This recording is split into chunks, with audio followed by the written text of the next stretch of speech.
The Strangled Girl. I have been through a lot spiritually and I am only 18. I have a very strong sense for the paranormal, and am very in tune with the spirit world. A story of mine. Recently my brother had bought a new house and at the time I had spent a lot of time there with him and by myself. I had been having migraines at the time, so my ability to sense was at an all-time low. I had slowly been sensing something in the house. A spirit of a little girl. She was a nice little girl that had died at a young age and was abused and locked away in her room. She died at the age of 9 from strangulation. One day I was alone and I heard footsteps and I thought it was nothing until they came running down the steps and stopped in the room with me. I had then gotten curious with the situation as I had not had any major occurrences lately. I got up and followed the spirit upstairs, where then a second set of footsteps followed me up and I entered one of the upstairs rooms.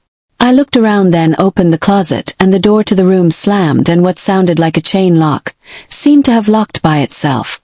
I turned around and ran to the door and swung it open. It seemed as if there was tension before the door swung open, then I heard footsteps run down the steps, then it was over just as fast as it began. Shadow Angel. Forgive me if the story has no relation to the title, for I have not seen the thing that haunted us but only heard and saw the thing's shadow. It started when I slept over my best friend's house. We were alone for the night since his parents were at their grandmother's house.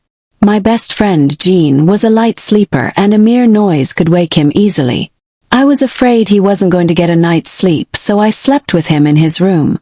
By midnight, I felt a chill and woke up to see him staring wide-eyed at the door. I thought what was wrong and asked him what was wrong, but soon I heard heavy stumps on the hardwood floor outside of the room and something heavy being dragged.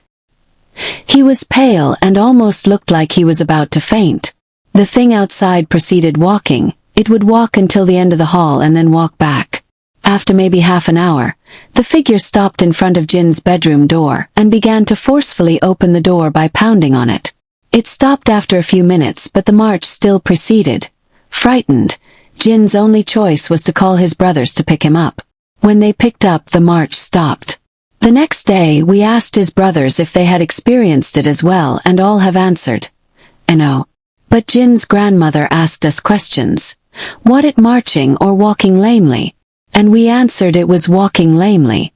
And she questioned, did it stop at the end of the hall? And we answered yes. She asked us again, was it dragging something? We responded yes. And she smiled and said, it's only guarding you. We didn't say a word anymore, for we knew it wasn't guarding us, but it was disturbing and trying